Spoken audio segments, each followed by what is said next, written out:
to the pre-bid conference for the contract ID 25 FE0034245. Before we start, let us have a short prayer to be led by Engineer Gasito Villaver. For the last time.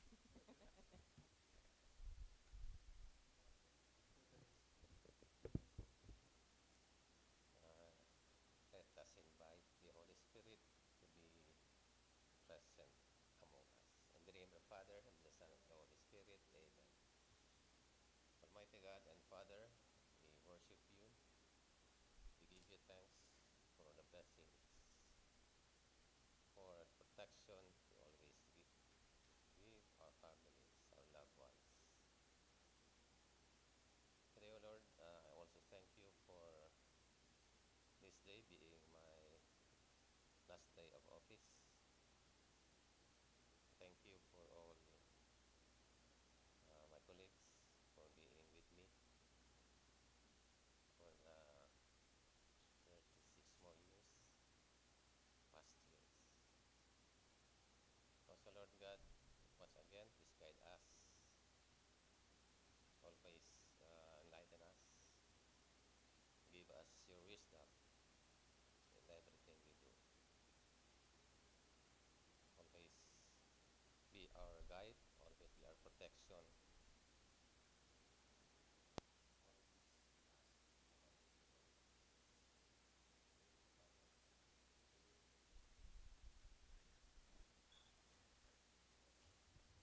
Thank you, Engineer Villaver. Welcome again to the pre-bid conference for contract ID 23FE0039, 25FE0040, 25FE0041, and 25FE0042, and 25FE0043. I am Engineer Maylin C. Hernandez, the Chairman of the BAC. With me today are other BAC members, namely Ma'am Melody Ragay, the BAC Vice Chairperson, Engineer Harold Guerrero from Quality, Engineer Kim Calyope from Planning and Design Section, and Engineer Gasito Villaver, Head of TWG. Before we proceed with today's agenda, Ma'am Melody Ragay will first read the minutes of pre-bid conference for for SBP 25-003. Thank you, Madam Chair. Good morning, everyone. Reading of the minutes of the bidding conference held last December 2, 2025 at 10:54 a.m. for contract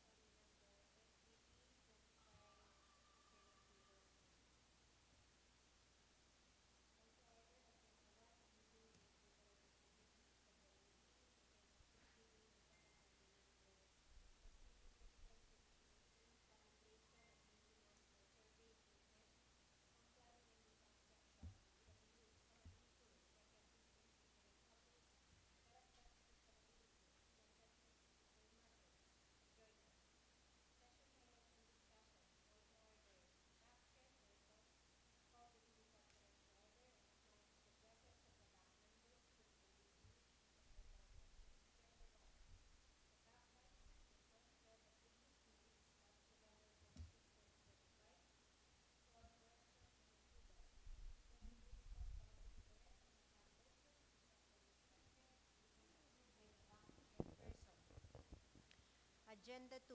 The bidding proceeded at 11:25 a.m. with the opening of bids for contract ID number SBP 25003, calibration and maintenance for survey equipment for planning and design section, DPWH Camarines Sur 2nd District Engineering Office, Baras, Canacman, Camarines Sur, with an approved budget for the contract, 153,000 pesos only of the first bidder, Rasa Surveying Instrument. Preliminary evaluation of the first envelope was done in public to check against the checklist of the required documents. It was found complying and was rated passed. The second envelope for the financial proposal was opened. All the required documents were present, thus was rated passed. The last bidder, Survey Tech Trading, underwent the same process and was rated passed. Agenda 3. No invited observers and no representatives from bidders attended the bidding conference. Adjournment. There being no other matters to discuss, the bidding conference was adjourned at 11:13 a.m. That concludes the reading of the minutes of the bidding conference for approval of the body. I move for the approval of the minutes of the previous bidding conference.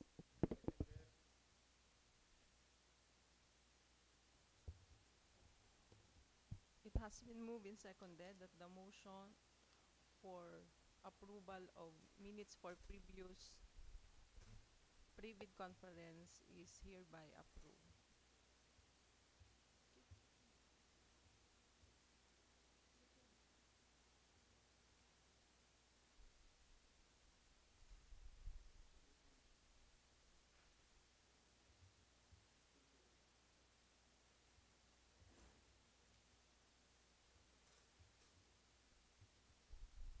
I would also like to acknowledge the presence of Ma'am Annalisa Damasig from Supply Section.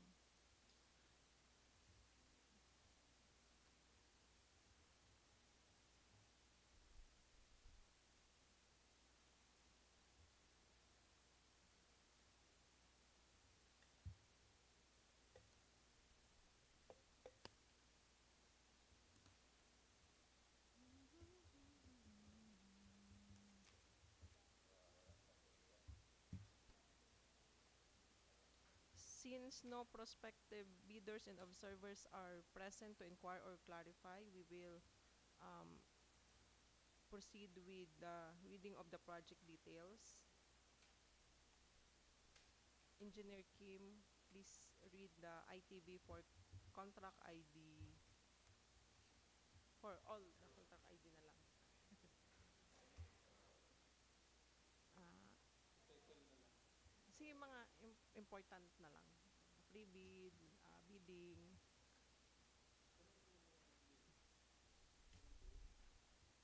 Sige, mga important details na lang.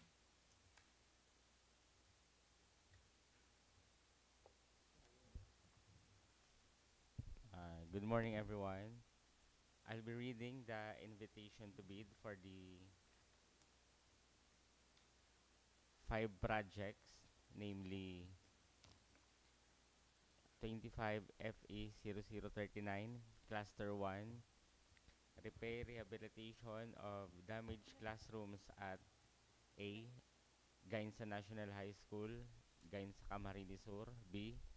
Loob Elementary School, Gainsa Camarines Sur. C. Divine Mercy National High School, formerly Delipay High School, Milaor Camarines Sur.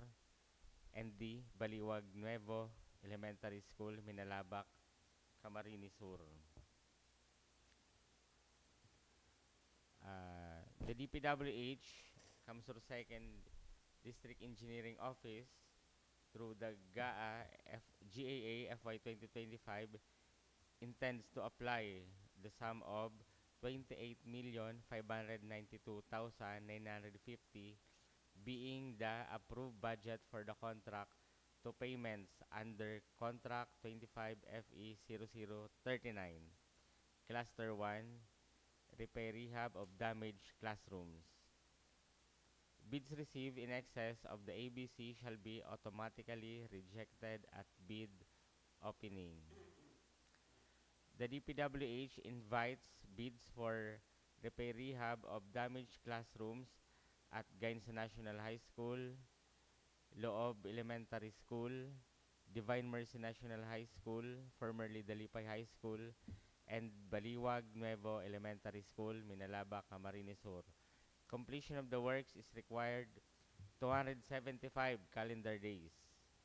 Bidders should have completed within 10 years from the date of submission and receipt of bids a contract similar to the project. The description of an eligible bidder is contained in the bidding documents, particularly in Section 2, Instructions to bidders. Uh, Second ITB for Project 25FE0040, Cluster 2, Repair Rehab of Damaged Classrooms at A. Carmel National High School, Libmanan, Kamsur. B. Don Mariano C. San Juan High School, Libmanan, Kamsur. C. Ibid Elementary School, Libmanan, Kamsur. D. Inalahan Elementary School, Libmanan, Kamsur. E. Mambulo Nuevo Elementary School, Libmanan, Kamsur. F. Mankawayan Elementary School, Libmanan, Kamsur. G. San Vicente Elementary School, Libmanan, Kamsur. Uh, the DPWH through GAA FY 2025 intends to apply the sum of 28,349,770 pesos, being the ABC to payments under the said contract. Uh, the DPWH now invites for bids for repair rehab of the damaged classrooms at Carmel National High School, Don Mariano San Juan High School, Ibid Elementary School, Inalhan Elementary School, Mambulo Nuevo Elementary School, Mankawayan Elementary School, and San Vicente Elementary School. With the completion of work is required 233 calendar days. Bidders should have completed within 10 years from the date of submission and receipt of bids. A contract similar to the project. The description of an eligible bidder is contained in the ITB, particularly in Section 2, Instruction to Bidders. Third reading of ITB for 25FE0041.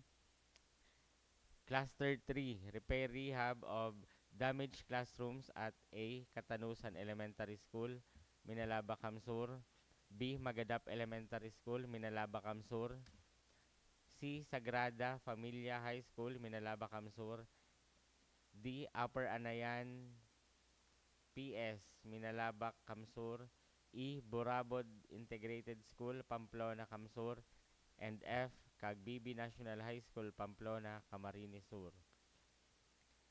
The DPWH Kamsur 2nd DO through GAA FY 2025 intends to apply the sum of 14,494,300, being the ABC to payments under contract for 25FE0041. Bids received in the excess of the ABC shall be automatically rejected at bid opening. The DPWH Kamsur 2nd DO now invites bids for repair rehab of damaged classrooms. Completion of the work is required 95 calendar days. Bidders who have completed within 10 years from the date of submission and receipt of bids, a contract similar to the project.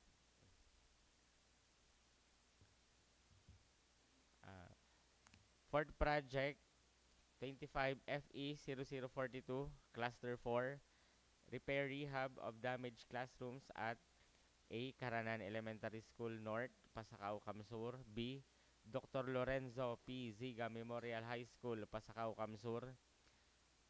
C. Hebreo Lourdes Elementary School, Pasacao, Kamsur. D. Macad Elementary School, Pasacao, Kamsur. E. Bigito Viejo Elementary School, Libmanan, Kamsur. F. Palong PS, Libmanan, Kamsur. And G. Tampuhan Elementary School, Libmanan, Camarines Sur. The DPWH Kamsur 2nd DO through GAA FY 2025 intends to apply the sum of 20,070,070 pesos, being the ABC to payments under the contract for 25FE0042. Bids received in excess of the ABC shall be automatically rejected at bid opening. The DPWH Kamsur 2nd DEO na invites bids for 25FE0042. Completion of works is required 219 calendar days.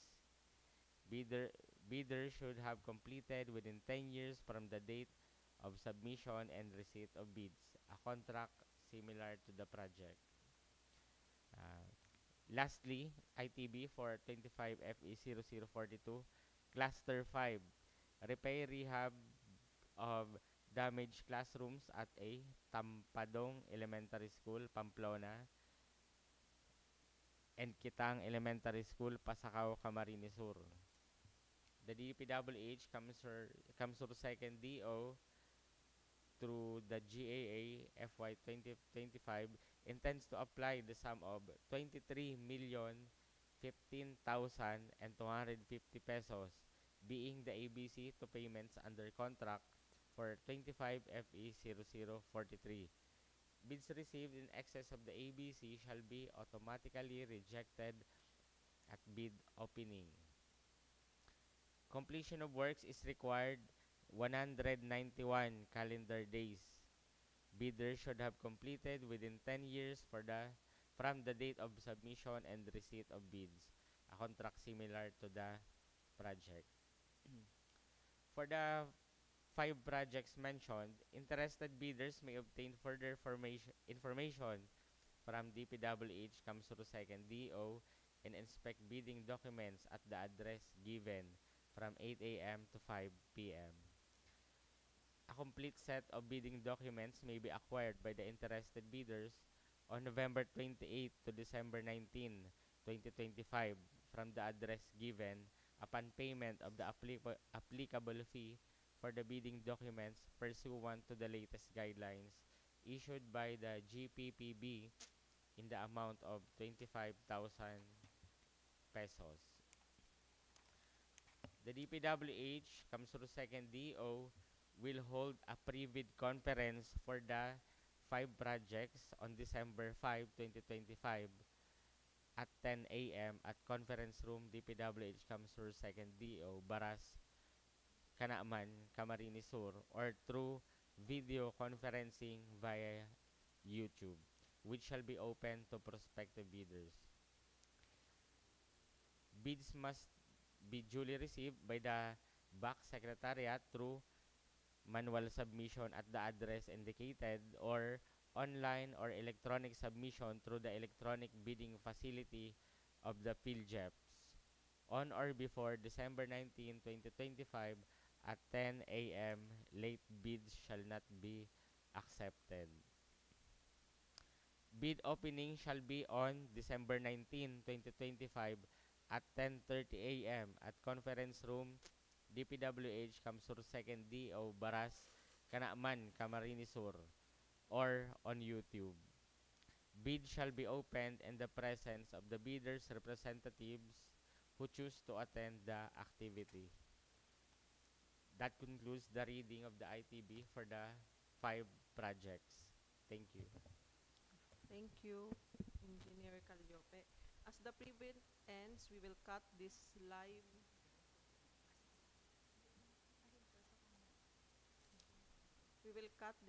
stream and we'll return again for the opening of bids. Thank you.